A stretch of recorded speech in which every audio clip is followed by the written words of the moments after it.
Egunon, plazen bat da. Buenos días, para mí es todo un placer por estar aquí y felicidades por este libro blanco del empleo. Sigue en castellano. La paradoja del beneficio es, como ya hemos visto con la presentación de David, es un problema global, pero tiene implicaciones también para el Euskadi, tiene como implicaciones para cualquier economía local. Para introducir realmente lo que es la paradoja del beneficio, déjame empezar con dar un ejemplo, una cosa que me pasó. Y la cosa que me pasó es que justo antes de la pandemia me encontré con un amigo. Este amigo estaba muchos años en Silicon Valley, tenía una startup y nos encontramos después de muchos años. Y después de saludarnos me dice, las cosas no me van bien, voy a cerrar el negocio, voy a volver, se llama Alex, es español de hecho, voy a volver porque no he sido exitoso. Y mientras está explicando lo que realmente le ha pasado, estamos viendo las noticias de CNN en la pantalla y dicen que en ese momento, en el 2019, el Dow Jones había llegado al 25.000. Y lo daban la noticia como si era un éxito enorme, la economía estaba muy bien, muy sana. Y mientras vemos esta noticia, Alex me dice, pero no para mí, no soy yo el único, porque yo he vivido 20 años ahí en el medio de estas startups, de estos negocios punteros, y he visto que no, que ahí la vida de un startup es mucho más difícil, no era como hace 20 años, las cosas han empeorado mucho. Y en el mismo momento, la persona que nos trae la cerveza que estamos tomando nos dice, mira, yo llevo aquí trabajando 17 años y desde el día que empecé hasta ahora tengo el mismo salario, las cosas no han cambiado. Y de eso se trata la paradoja del beneficio, porque la paradoja del beneficio es, si me podrían cambiar eso. La paradoja del beneficio lo que realmente es una forma de decir que hay una tensión entre de que un lado los beneficios son altos. Espera. Sí, no me cambian. Bueno. Que de un lado los beneficios son altos y de otro lado hay como unas consecuencias en la economía más amplia, el mercado laboral, las empresas innovadoras y pequeños, y que encontramos en la investigación que estas cosas están relacionadas. Y el hecho de que están relacionadas viene del hecho de que las empresas generan beneficios no porque innovan, que también lo hacen, pero también porque son empresas que realmente viven en un ámbito económico donde no hay competencia, que les falta competencia, que en el fondo son empresas monopolísticas. Y para empezar a decir un poco cuáles son los datos, voy a empezar con el caso del Dow Jones, que desde el 45 tenemos aquí datos, vemos la evolución y lo que vemos es que a partir del 45 hasta el 80, el Dow Jones realmente no había subido. Tengo que decir aquí que es el Dow Jones ajustado por inflación, porque este es realmente el retorno real. Y eso significa que si en el 45 tenías una inversión de $1, en el 80 todavía tenías $1. Ahora, a partir del 80, el retorno del Dow Jones en términos reales ha sido del 7% por año. Es decir, $1 invertido en el 81 te daba $15 ahora. Ahora el Dow Jones está alrededor de 34.000, casi 34.000. Y hay una gran diferencia entre lo que pasaba antes del 80 y después. Ahora el Dow Jones es un indicador de la bolsa, pero lo que significa realmente si las cotizaciones son altas, significa que los beneficios son altos. Porque los inversores quieren pagar porque realmente pueden recibir como el flujo futuro de los beneficios. Y lo que vemos que no es solo eso para el Dow Jones, que son 30 empresas, es para más empresas. Aquí os voy a enseñar lo que llamamos los márgenes. Es la relación entre el precio a lo que venden las empresas, sus bienes y servicios, relativa al coste para producirlos. Y este margen en un principio era entre el 1,2 y 1,3, significa que vendían lo que tenían a un 20-30% por encima del coste.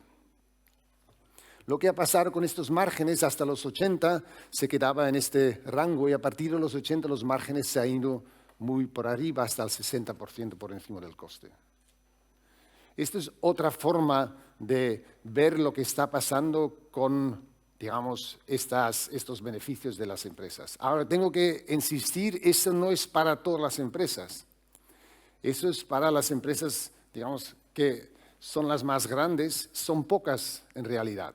Son empresas globales y son empresas que pueden haber unos 500, 600 en toda la economía mundial, sabiendo que una estimación del número de empresas es unos 100 millones. Son muy pocas empresas del total de empresas, pero son grandes y por tanto tienen un impacto grande en la economía. Se puede preguntar, ¿es un tema de Estados Unidos? Pues no, es un tema global. Aquí tenemos la evolución del mismo margen, el precio en relación al coste. En el mundo entero va de 1,2 hasta 1,7. En Europa es igual, en España es igual. Esta es una tendencia en todo el mundo. Entonces la cosa es aquí, dirías, bueno, incluso si fuera solo en Estados Unidos, ya sabemos que nos afecta a nosotros también, porque para llegar aquí utilizamos una aplicación de Google Maps, o estamos conectando con los amigos a través de Facebook o Twitter o Instagram, que son aplicaciones que vienen de empresas de fuera, pero lo que realmente importa igual es dónde están los usuarios. Y los usuarios todos utilizamos estas tecnologías. Ahora, no es solo las empresas tecnológicas. Va desde las tecnológicas, pero también en el textil, por ejemplo. He dicho que hay pocas empresas, pero también hay una de estas en España. Inditex es una de ellas. Ahora, una cosa que vemos en los datos es que, aunque las empresas están en un sector muy tradicional, como puede ser el textil, las que realmente acaban siendo tan dominantes son las que utilizan la tecnología de una manera muy intensa. Y esto lo hace Inditex en particular. Utilizan la inteligencia artificial de manera muy intensa, muy lista, para realmente crear el imperio que han creado y la posición dominante que crean. Bueno, son empresas grandes, son empresas con impacto en la economía, que tienen unas implicaciones macroeconómicas. Y eso va a ser en el mercado laboral, va a ser en el mercado de las empresas, sobre empresas innovadoras, y va a ser sobre la desigualdad. Y ahora voy a enseñar unos datos, unas consecuencias de esta posición dominante que encontramos que en los datos hay una relación directa de estas posiciones dominantes a estas implicaciones macroeconómicas. Déjame empezar con lo que llamamos la parte salarial, labor share en inglés, que es realmente cuando miras del PIB, qué parte se paga en salarios y qué parte se paga en capital y en beneficios. Y lo que vemos es que la evolución de la parte salarial, desde los años 70, donde estaba en un 65%, ha bajado al 58% ahora. Eso es una de las constantes casi en la economía. Nicholas Caldor, un economista de Cambridge en Inglaterra, y antes ya Arthur Bowley, otro economista inglés, habían notado en los años 30 que hay una regularidad enorme en la economía, que la parte salarial era constante, alrededor de 2/3. Y a partir de los 70, 80, esta parte salarial ha ido bajando. Es una cosa que es en todo el mundo. Y la gente durante mucho tiempo ha tenido dificultad de entender por qué es. Y hay varias explicaciones intentando verlo en función del cambio tecnológico. Y también lo voy a relacionar con el cambio tecnológico aquí. Pero se media lo que encontramos mucho por esta posición dominante de las empresas. Y eso es porque cuando miramos la productividad de los trabajadores, la productividad laboral ha tenido una evolución que en un principio iba a la par con la evolución de los salarios. Aquí os voy a enseñar los salarios no de todos, los salarios solo de aquellos trabajadores que están en producción en servicio, que es el 85% de los trabajadores. No son los supervisores, ni los managers, ni los jefes. Os voy a enseñar algo de esto más tarde. Pero lo que vemos con los salarios de los, digamos, trabajadores productores en servicios o productos, es que hasta los 80 la productividad y el salario seguía el mismo ritmo, un crecimiento junto con la productividad del salario, y a partir de los 80 los salarios se han estancado. Se han quedado más o menos constantes en términos reales, y a veces se refiere al hecho de que las generaciones actuales están no mejor que la de sus padres y sus abuelos. Pues lo que encontramos es que es un hecho en los datos. La productividad ha seguido creciendo, la productividad ha seguido aumentando porque sabemos que hay cambio tecnológico, hay progreso tecnológico y es por eso que tenemos crecimiento de productividad. Y eso ya empieza a explicar un poco por qué vemos que la parte salarial se está bajando. Otra implicación que tiene para el trabajador la posición dominante de muchas de estas empresas es que afecta a lo que llamamos el dinamismo del mercado laboral. Aquí os voy a enseñar una estadística que se llama la reasignación del trabajo, que es dentro de una empresa, ¿qué pasa? Pues hay tiempos buenos y malos, hay un sector que crece, uno que baja, y en el momento que esto pasa, ¿qué hace la empresa? Según las condiciones, o contrata o deja salir a gente. Entonces hay como una rotación de trabajadores. En los años 80, el 35% de todos los trabajos rotaban, tanto contratación como salir de la empresa, incluso promoción. Y ese número del 35% se ha ido bajando hasta el 25% ahora.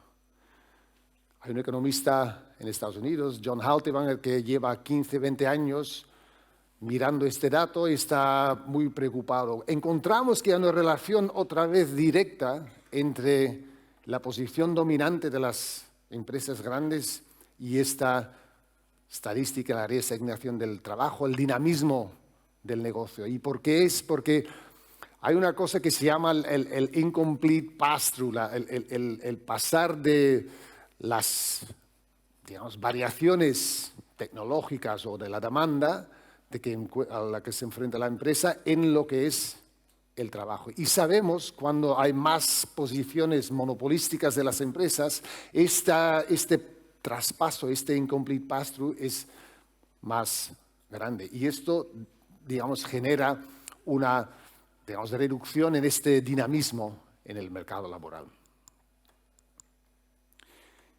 La historia que conté de Alex, de mi amigo, no es una historia individual.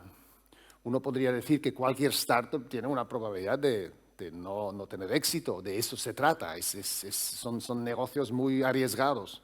Y tener la historia de una persona y saber que le falla el negocio no nos dice nada. Pero aquí os voy a enseñar una estadística y no lo recomiendo porque lo he hecho alguna vez. Si vas a una fiesta en algún momento con gente que no es economista, dice, te voy a decir un dato, no te lo va a creer nadie. El dato es que el porcentaje de startups está bajando. Empezamos con justo por debajo de 14% al final de los 70 y estamos al 8%. No te lo va a creer nadie, porque dicen, vivimos en unos tiempos con la tecnología digital, innovación, sobre todo en Silicon Valley, donde realmente es la cuna de la innovación, y vemos que los startups están bajando. No es un dato que sale solo de mí, hay muchos que lo están documentando y es un poco sorpresa, pero no es sorpresa cuando ves que estas empresas dominantes, que por cierto ellos eran startups en algún punto, en los años 70 Apple y Microsoft eran startups de su garaje, en los 90 era Google, 2000 Facebook, eran todos startups en algún momento, pero que eran cada vez menos. Porque estas empresas dominantes logran frenar, digamos, esa innovación de empresas pequeñas, que son, por cierto, un poco los motores de la economía, porque las empresas pequeñas son las que innovan más, por su tamaño, son las que contratan más trabajadores jóvenes y son las que crecen más rápido. Estamos sacando estas empresas en gran parte de la economía.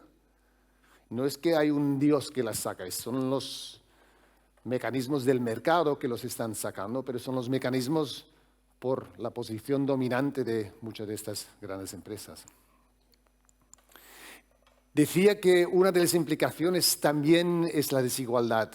Aquí os quiero enseñar una estadística que nos cuenta un poco lo que pasa con la evolución del salario normalizado. Empezamos como si todos están normalizados al 100 o al 1 en este caso, de 4 grupos de trabajadores según el nivel de educación, que son los que han hecho escuela secundaria o menos, los que han hecho, digamos, 2 años de grado, 4 años de universidad o que tienen cualificaciones superiores, más de 4 años. ¿Qué vemos? Tenemos datos desde el 63, esto evoluciona bastante en tándem hasta los 80 y a partir de los 80 vemos que esta evolución de los salarios se está como abriendo. Esto aumenta la desigualdad. Y hay muchas explicaciones por lo que esta desigualdad está aumentando. Una de ellos es otra vez el cambio tecnológico. El cambio tecnológico que puede ser el hecho de que, y está bien documentado, es uno de los hechos bastante robustos que encontramos en los datos, por el hecho que la tecnología es más favorable a los que más educación tienen.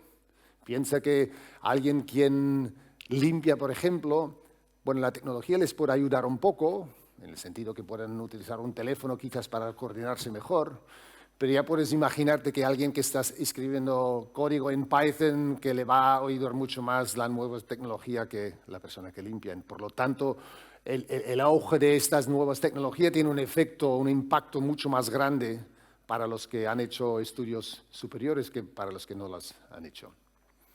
Pero también hay un rol del efecto del poder de mercado sobre la desigualdad. Y uno de los efectos es cuando ya vemos que hay estancamiento de los salarios. En el fondo lo que os enseñaba, más o menos antes cuando os enseñaba, no son todos los trabajadores, son el 85%, son más o menos las 3 categorías abajo. Y si coges la media, eso se está estancando más o menos desde los años 80. Pero más importante, el grupo más bajo, entre el 80 y ahora, han visto que les baja el salario. Esa es una cosa que es muy difícil encontrar en mercados competitivos, porque en los libros de textos decimos si el mercado es competitivo, el salario es igual al producto, lo que tú generas como trabajador, a tu productividad. En ese contexto, en un mercado competitivo, si te baja el salario, tiene que ser que te baja la productividad. Es posible, pero me parece difícil de creer, porque incluso la persona que limpia o el que conduce un camión se benefician de nuevas tecnologías, se benefician del hecho de que hay tecnología GPS para el camión que puede ubicarse en cualquier momento, que hay la posibilidad de mejorar la logística y tener la vuelta el camión lleno, porque la logística nos ayuda a mejorar estos procesos. Uno pensaría que la productividad del trabajador menos cualificado como mínimo no bajaría, pero si vemos que el salario sí baja, quizás es que hay otra cosa que está pasando. Y la otra cosa es que la parte del salario está bajando porque hay más poder de mercado, porque aumentan los beneficios. El pastel es el que es. Y si, aunque tú como trabajador eres más productivo, pero te recibes una parte más pequeña del pastel porque estas empresas tienen una posición dominante, tu salario podría bajar por ese motivo. No por la bajada de tu productividad, sino por el hecho de que la condición del mercado ha cambiado y tu empresa o las empresas están en una situación donde tienen una posición dominante. Hay 2 aspectos de la posición dominante de las empresas. Creo que David ayer habló ya de Joan Robinson, la economista en los años 20 y 30, que era la primera en digamos, decir, bueno, una empresa puede tener una posición dominante y por lo tanto en el mercado de producción de lo que venden, ejercen esta posición vendiendo a un precio por encima del coste. Y eso genera básicamente que hay una ineficiencia porque hay compradores que les gustaría comprar ese bien, pero el precio es demasiado alto. Si te venden el teléfono a 1.200 euros y les cuesta 350 para producirlo, pues hay todo un número de potenciales clientes que no lo van a comprar, porque si estoy dispuesto a pagar 800, pues el 1.200 no lo voy a pagar y no compro. Y esta ineficiencia que llamamos el deadweight loss es realmente el coste del monopolio. Pero lo que dijo Joan Robinson, hay otra fuente de poder de mercado que es directamente en el mercado laboral. Imagínate una situación extrema, una mina en Galicia, una mina en Chile, un pueblo lejos de todo, solo hay una empresa ahí, la que explota la mina, y los trabajadores no tienen otro sitio donde ir. Y entonces esa empresa tiene como, de la misma manera que tiene un poder de monopolio una que vende sus productos, también tiene una posición de poder de monopolio que llamaba Joan Robinson monopsonio sobre sus trabajadores. Les puede pagar un salario más bajo de lo que realmente es su productividad. Y esas son dos fuentes que generan este estancamiento del salario. Son un poco distintos, porque el rol del monopsonio es claro, porque es así. El monopsonio lo que hace realmente es, la empresa directamente puede reducir el salario a los trabajadores. El monopolio es un poco distinto porque eso afecta al salario, porque si hay muchas empresas, no solo una, si hay muchas empresas que tienen una posición dominante y son lo suficientemente grandes en la economía para que tenga un efecto macroeconómico, por decir, lo llamamos un efecto de equilibrio general, eso lo que hace es que estas empresas suben sus precios. Si los precios son más altos, menos venden. Si venden menos, tiene que producir menos. Si producen menos, necesitan menos trabajo para producir.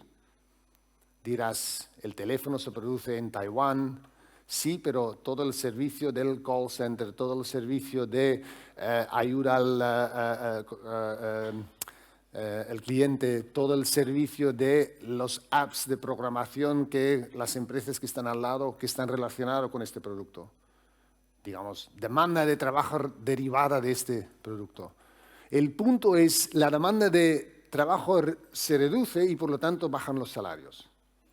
Hacemos un análisis intentando poner estas dos cosas juntos en el mismo modelo para analizar cuál es el rol del monopolio indirectamente a través de la demanda de trabajo sobre los salarios y directamente a través del monopsonio de Joan Robinson. Encontramos que los dos son importantes y contribuyen a este estancamiento de salarios que hemos visto, y la proporción es un 25% monopsonio, el 75% a través de la vía indirecta del monopolio.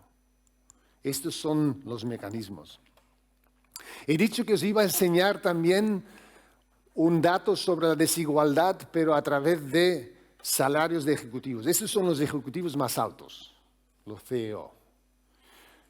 Y la evolución de los salarios de los ejecutivos desde el año 36, que aquí tenemos datos, y lo voy a enseñar a la par con lo que pasó con los márgenes que ya os he enseñado antes. Y lo que vemos es las márgenes de estas empresas que tienen estos ejecutivos en la misma base de datos. Lo que vemos es que evolucionen a la par. Es decir, cuando empiezan a subir los márgenes, realmente lo que está pasando es que también están subiendo los beneficios, suben también los salarios de los CEOs. No os va a sorprender porque los CEOs están pagados en función de los beneficios que hacen. Y está claro cuáles son los incentivos de los CEOs para generar beneficios, que por cierto se les piden los dueños de las empresas. De eso se trata. Y en un mundo normal es exactamente lo que queremos, un mundo donde el mercado capitalista funciona bien, es lo que queremos, porque es una forma de innovar. Si piensas lo que decía Schumpeter decía, necesitamos un poco de poder de monopolio, de mercado durante un tiempo para darles incentivos para innovar. Y una vez que han innovado, vienen los otros y hay competencia y desaparece esta posición monopolística. Lo que estamos viendo es algo distinto ahora. Lo que está pasando es que estas posiciones monopolísticas se mantienen, se hacen semipermanentes. En la economía no hay nada permanente, pero si una empresa como Facebook o Google se queda 30 años en oposición posición dominante, esto es otra cosa de lo que quería decir Schumpeter. Schumpeter hablaba de una duración de ese monopolio temporal mucho más corto. ¿Por qué pasa todo esto? Aquí tengo una foto de un castillo. Es un castillo porque Warren Buffett, el inversor más exitoso, yo creo que de la historia, dijo en el 2007, dio una charla a estudiantes de MBA y los MBAs les dicen, ¿qué tenemos que hacer para ser tan exitoso como usted? ¿Cómo usted escoge las empresas? Dice, las empresas les escojo porque les considera como un castillo. Yo quiero un castillo bien fuerte, que tiene valor. Segundo, quiero que el duque, yo diría que hoy la duquesa del castillo, es una persona que sabe, entiende el castillo, el negocio, que lo cuida bien. Pero sobre todo, tercero, quiero que tenga una fosa alrededor, una fosa amplia que no permite que se acercan competidores cerca de este castillo, que protege este castillo. Estaba en Florida y decía, además, si queréis, tira algún cocodrilo, algún tiburón en eso. Y eso, ¿por qué genera una posición tan dominante? ¿De dónde lo puedes sacar? ¿Por qué un competidor no entra? Las causas, yo siempre digo, hay varias. Una tiene que ver con la falta de implementación de política de competencia. Y es verdad que hubo algo así empezando en Estados Unidos y también vino a Europa. Hay una doctrina que se llama la doctrina de Bork. Bork era un académico abogado que argumentaba no hace falta hacer nada en el sector o en los mercados, deja a las empresas hacer porque ellos saben mejor, se autorregularán, no hace falta regulación. No hay que regular las adquisiciones, no hay que regular el hecho de que generan posiciones dominantes. Y eso ha tenido un efecto porque hemos permitido muchas adquisiciones como de manera que realmente no eran procompetitivas. Pero creo que la causa, esto lo vemos en los datos, la causa principal es realmente el cambio tecnológico. Porque el cambio tecnológico genera de alguna manera, digamos, ventajas para algunas empresas. Siempre digo el cambio tecnológico en la película de la economía es tanto el héroe como el villano. Es el héroe porque el cambio tecnológico lo que nos hace es nos permite crecer y sabemos que es el único motor posible en la economía a largo plazo. Si no tenemos cambio tecnológico no podemos crecer. Y por lo tanto es la cosa más necesaria. No podemos hacer ninguna regulación que realmente reduce la innovación, el crecimiento y el cambio tecnológico. Y por eso la parte del héroe no la podemos subestimar, es la parte incluso la más importante. Pero ¿por qué también es el villano, el malo de la película? Porque el cambio tecnológico lo que genera enormes economías de escala. Economías de escala significa que te genera un monopolio natural, como lo llamamos.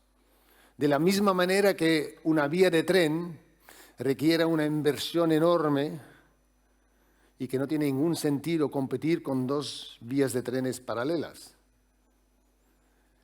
De esa misma manera, lo que pasa en, digamos, la economía digital es necesitas inversiones enormes para poder entrar en ese mercado y luego tienes costes para producir casi cero. El usuario adicional de Amazon, una vez que tienes la plataforma y todo el sistema de logística, lo puedes conseguir casi a coste cero. Lo que pasa es que tienes que invertir de manera enorme en construir eso. Y sobre todo las plataformas tienen lo que llamamos efectos de red. Tienen efectos de red porque yo quiero estar en un WhatsApp donde todo el mundo esté. No quiero estar en un WhatsApp donde 10% de la población es, porque si no tengo que tener WhatsApp y Telegram y todos estos distintos.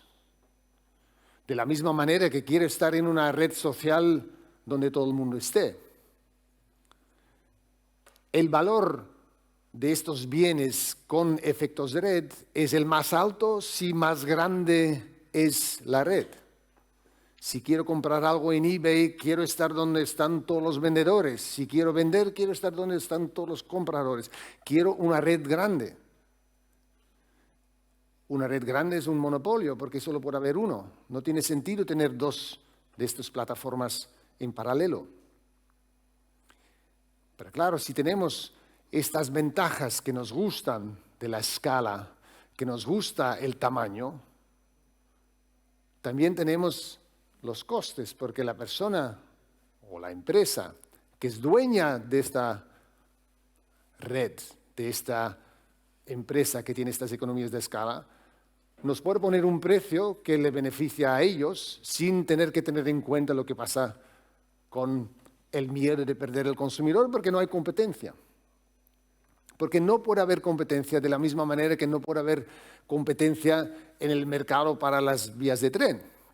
Porque la inversión es demasiado grande, es un monopolio natural. Y las nuevas tecnologías son de este estilo del winner takes all, el que llega primero se queda con todo el mercado.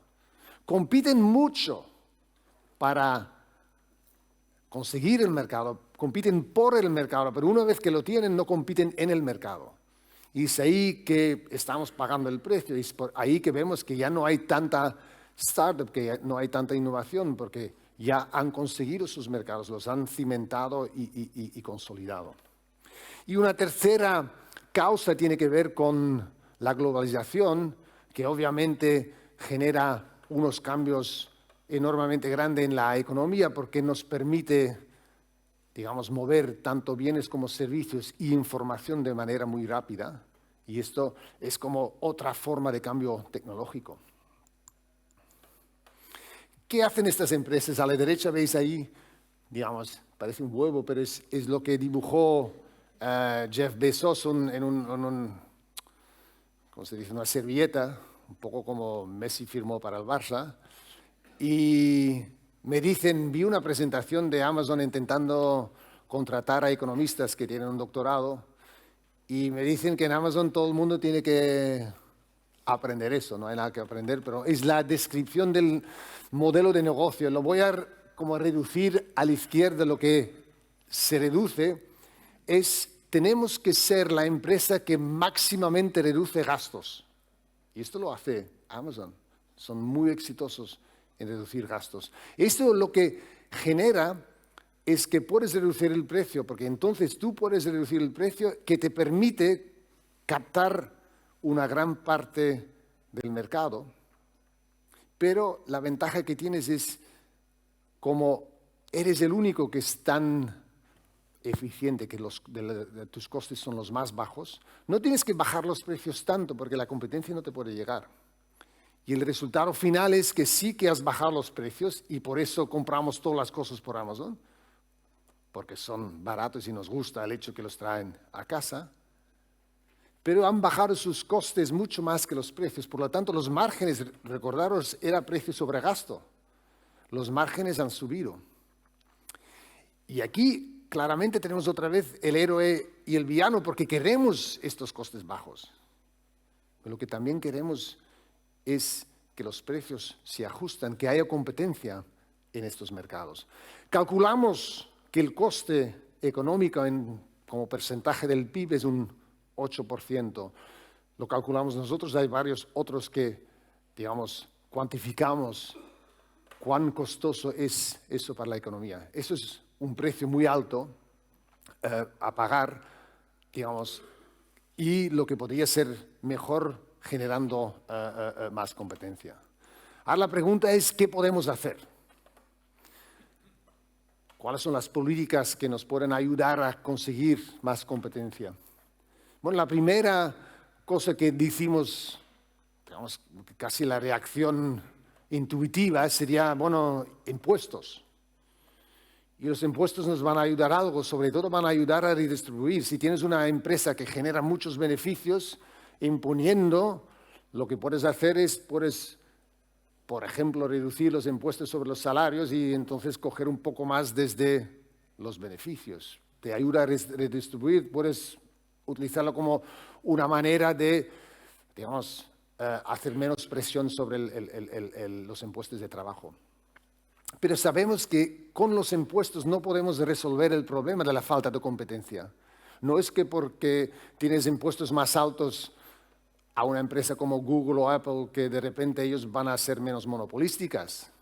Van a seguir siendo empresas monopolísticas, lo van a seguir haciendo. Los impuestos redistribuyen, pero no afectan al grado de competencia en el mercado. Además, ya se esconden en, digamos, lugares donde ya no pagan impuestos igual. Muchos gobiernos ya no tienen acceso a los beneficios, incluso si quisieran. Pero para conseguir mercados más competitivos necesitamos una intervención más de las agencias de competencia, de regulación. Hay una regulación en particular que se llama interoperabilidad y viene de la tecnología, y lo sabéis porque cuando tenéis algún aparato de la marca Apple, sabéis que cada tantos años cambian el enchufe. Y entonces lo hacen para que, bueno, primero tienes que comprar uno cada vez y que el precio es alto. Y aseguran que no puedes comprar uno muy baratito, que es potencialmente la misma calidad, pero que no hay competencia en comprar esto. Y los informáticos han dicho siempre, desde el principio de la red, por ejemplo, de la World Wide Web, han dicho, necesitamos una forma de interoperabilidad, hacer regulación de tal manera que las tecnologías pueden operar en plataformas distintas. Sabéis que no podéis enviar un mensaje de WhatsApp a Telegram o de WhatsApp al Direct Messaging de Instagram, por ejemplo. Digamos, hay imposibilidad de esto, pero en cambio yo puedo llamar a alguien con mi teléfono desde Movistar a Vodafone. No es que a Movistar y a Vodafone les gusta, es una regulación que requiere interoperabilidad de los números de teléfono, de la misma manera que requiere interoperabilidad de las cuentas de email. Yo puedo enviar un email de upf.edu a berkeley.edu fácilmente. Son proveedores distintos, pero permiten por ley el mandar entre operadores mensajes. Y la interoperabilidad es una fuerza muy pro-competitiva. Tenemos interoperabilidad aquí en Europa, casi por un accidente histórico de los grandes visionarios que crearon la Unión Europea, que decían tenemos que integrar los países y por lo tanto tenemos que tener algunas formas de comunicar de manera mejor. ¿Y qué hicieron? Hicieron en los 90, decían, si tienes una red de antenas, como lo puede tener Movistar en España o Vodafone, viene un competidor de Francia o de Inglaterra o de Alemania o de Polonia y dice, quiero competir en el mercado español. La regulación europea dice que ese competidor francés tiene derecho a utilizar las antenas de Movistar a cambio de un precio de alquiler. ¿Qué efecto tiene? Que el competidor francés no tiene que invertir en una red muy costosa, no tiene que poner los raíles de tren otra vez. Lo puedo alquilar, es lo mismo que me cambio de ciudad, tengo que comprar una casa o lo puedo alquilar. Alquilar va a ser mucho más fácil. Y eso que genera es más fácil para competidores de entrar en ese mercado. ¿Qué efecto tiene? Bueno, esta empresa entra y dice, no tengo clientes, voy a bajar el precio, voy a intentar conseguir clientes. Dice Movistar, pero tú bajas el precio, pierdo mis clientes, voy a bajar yo también. Eso es competencia. Bajan los precios y el resultado es un mercado competitivo, un resultado competitivo.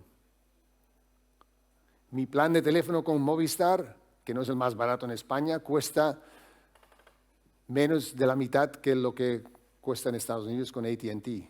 En Europa tenemos entre 100 y 150 operadores. En Estados Unidos hay 3 grandes. En Estados Unidos no tienen esta regulación de interoperabilidad.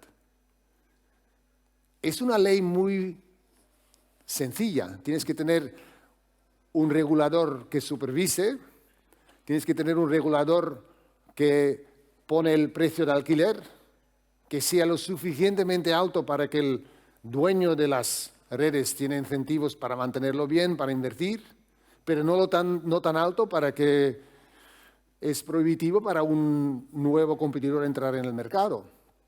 Y estos son ejemplos de interoperabilidad que generan competencia con una mera ley. Fácil, no tienes que invertir como gobierno, no tienes que dar subsidios a nadie, no tienes que meterte en el mercado, no tienes que ser tú un agente en el sentido de que tienes que llevar, yo qué sé, la Renfe. Es solo una ley que permite la competencia, que es ese principio de interoperabilidad.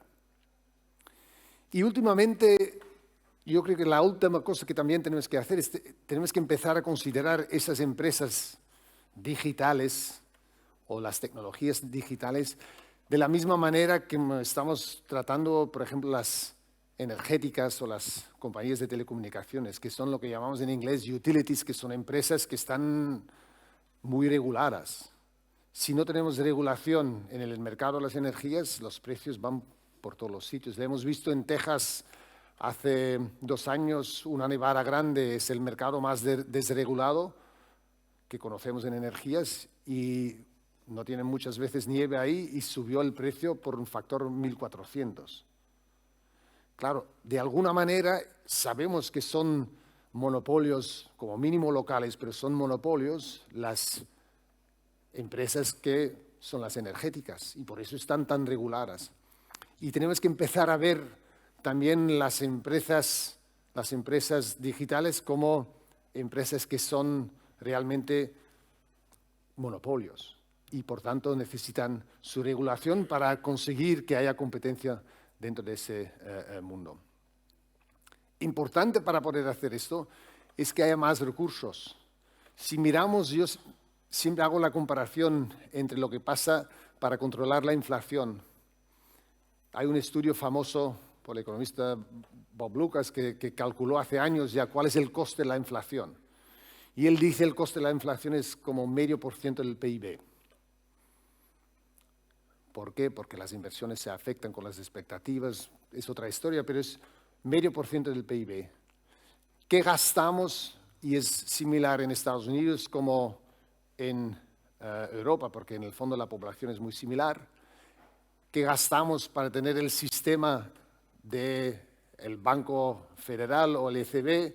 Son unos 5.000 millones. Para conseguir esta ganancia del 0,5% del PIB y controlamos la inflación. Y lo hemos visto, la inflación ha subido en el último año, el Banco Central está subiendo los tipos, esto es todo como basado en el control, digamos, del sistema monetario. Si miramos de otro lado lo que pasa en el mercado o en la intervención para la competencia, calculamos que el coste es del 8% del PIB, mucho más grande. Lo que gastamos es la 10ª parte. Es la 10ª parte comparado con lo que gastamos para controlar la inflación. Yo creo que podemos hacer mucho más, pero hay un buen motivo por el cual gastamos tan poco.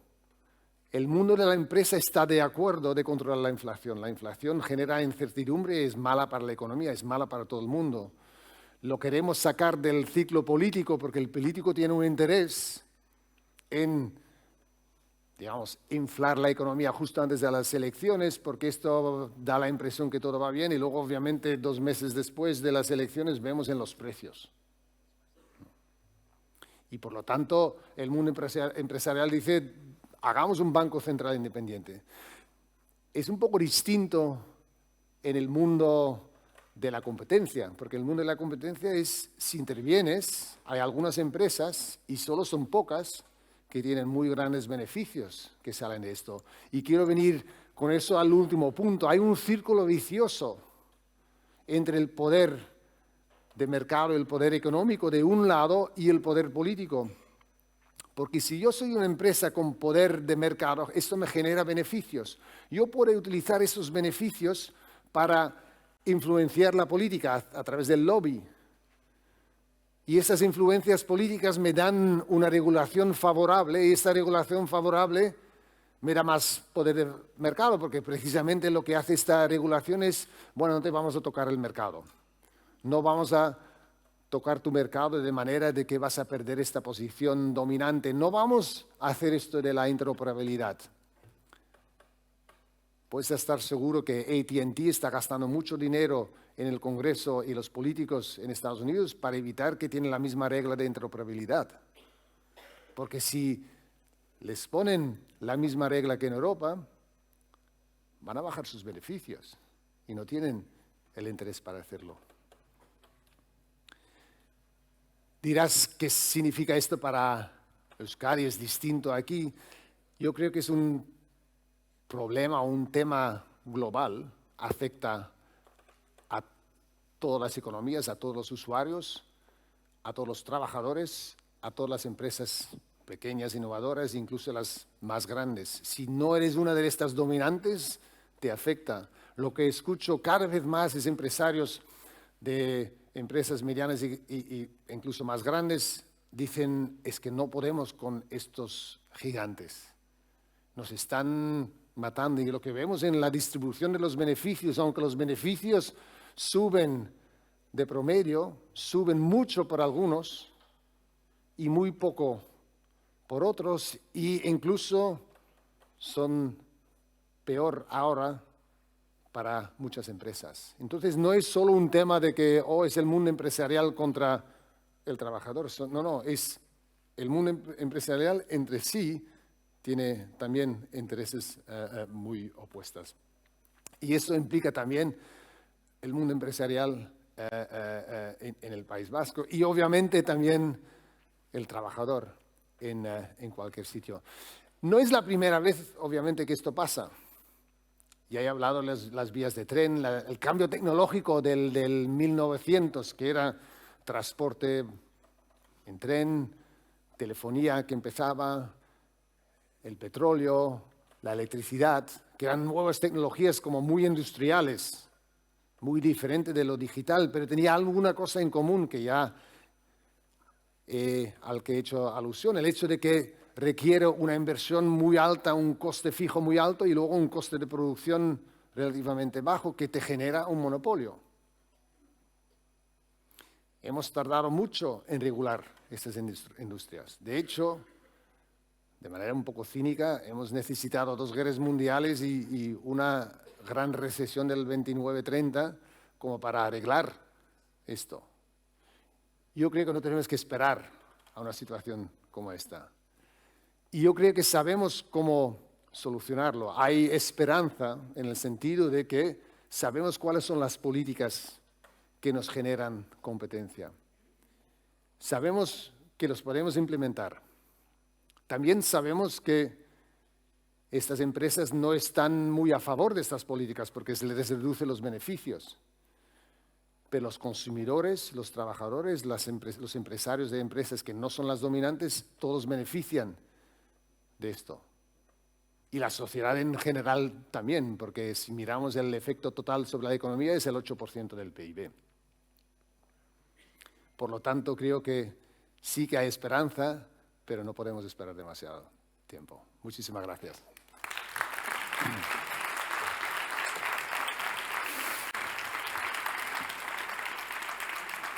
Muchísimas gracias.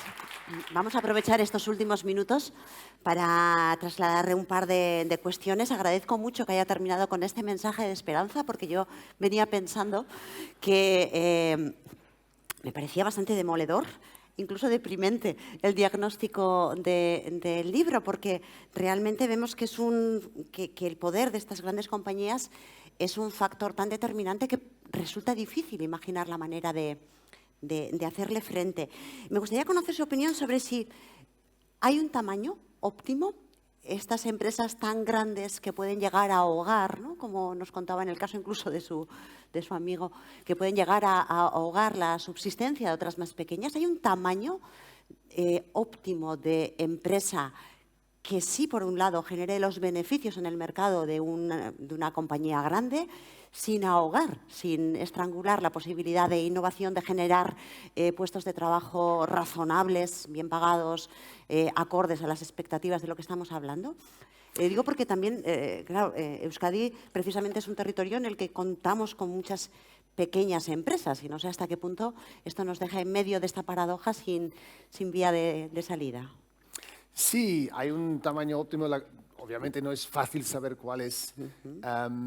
Y en algunos casos, sobre todo cuando miramos las adquisiciones, habría sido mejor no permitirlo, es decir, tener un tamaño un poco menos grande. Por el mejor caso, el más famoso ahora, es el de la adquisición de Facebook, adquiriendo a Instagram y a WhatsApp. No debería haber pasado. Yo creo que todo el mundo está de acuerdo que ese es un tamaño ya demasiado grande. Pero la otra cosa que tenemos o que yo quiero como sugerir es que tenemos que realmente abrazar el tamaño grande, porque las tecnologías son las que son. Y si realmente queremos una red grande, porque esto es lo más eficiente, porque esto nos permite comunicar y contactar con más gente, entonces tenemos que realmente querer estas empresas grandes. Y eso es, otra vez, la parte del héroe de la tecnología o el cambio tecnológico. Pero, a la vez, yo creo que tenemos que pensar de manera inteligente en generar competencia por encima de estas redes. Entonces, de alguna forma, queremos separar la red del que opera en la red. De la misma manera que tenemos las vías de tren y la competencia entre AVE y Ouigo y los competidores. Solo hay una red, pero hay varios operadores que nos ofrecen precios más bajos. De la misma manera que pasa con la telefonía móvil, que una red, pero varios competidores. Entonces, automáticamente entre operadores habrá más competencia y habrá, digamos, empresas más pequeñas, porque no pueden ser tan grandes. La red siempre tendrá que ser grande. Y creo que ahí el regulador tiene que jugar el rol clave de mantener estas redes grandes y entender y aceptar que estamos en un mundo donde grande es bueno, pero con competencia de pequeños sobre esta red grande. Una última cuestión precisamente sobre este último apunte, porque necesitamos una institución fuerte, independiente de la política, de las empresas también, ¿no?, para proteger esta competencia. ¿Es la Comisión Nacional del Mercado de la Competencia? ¿Es esta institución? ¿Es otra institución? ¿Es una institución que sea supranacional? ¿Cómo debería ser? Porque partimos de pensar lo que conocemos y parece que esto no es suficiente. A ver, la Comisión Nacional es parte de esto, es todo un sistema, porque también tenemos, digamos, temas de falta de competencia a niveles más pequeños, para decirlo, más nacionales o incluso regionales. Digo algo, los hospitales que se juntan muchos de ellos en una empresa que generan falta de competencia, por eso pagamos demasiado por nuestras pruebas de COVID en el 2020. Pero el problema gordo es un problema global. Y yo creo que vemos tanto en Estados Unidos como en Europa que hay, digamos, instituciones potentes al nivel como, digamos, más grande, por una población más grande, que está funcionando medianamente bien, pero con pocos recursos, en mi opinión, demasiado pocos recursos. Pero el siguiente paso creo que necesitamos una institución casi global. Hay instituciones globales, obviamente tenemos Naciones Unidas, pero en el ámbito de las empresas, las patentes. Hay muchísima colaboración a nivel de patentes, obviamente porque a las empresas les conviene. Para la competencia no habrá tantas ganas de crear una institución, digamos, global, pero como es un problema global, como el mercado es global, como el consumidor es un consumidor global, necesitamos una solución también global. Hay esperanza aquí también porque hace 1 año y medio se empezó a hablar también del impuesto sobre las sociedades coordinado global para evitar esto de que Luxemburgo o Dublín, Irlanda está bajando los impuestos a las empresas en una competencia que realmente es peor para todos.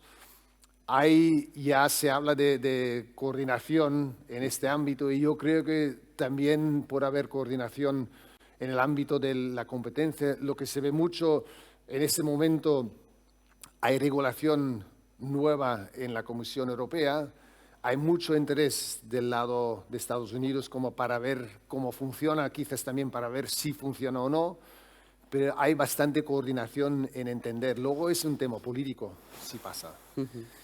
Y bueno, ahí está el círculo vicioso, queda por ver si tendrá éxito esta implementación. Las paradojas claramente no se resuelven con respuestas simples, serán respuestas complejas y puede que algunas conversaciones no entusiastas, pero sin duda hay que mantenerlas y hay que defenderlas. Muchísimas gracias por llevarnos a través de esta paradoja y de enseñarnos también algunas posibles vías de salida. Vamos a darle un aplauso, Gracias, agradeciendo nuevamente este mensaje. Gracias.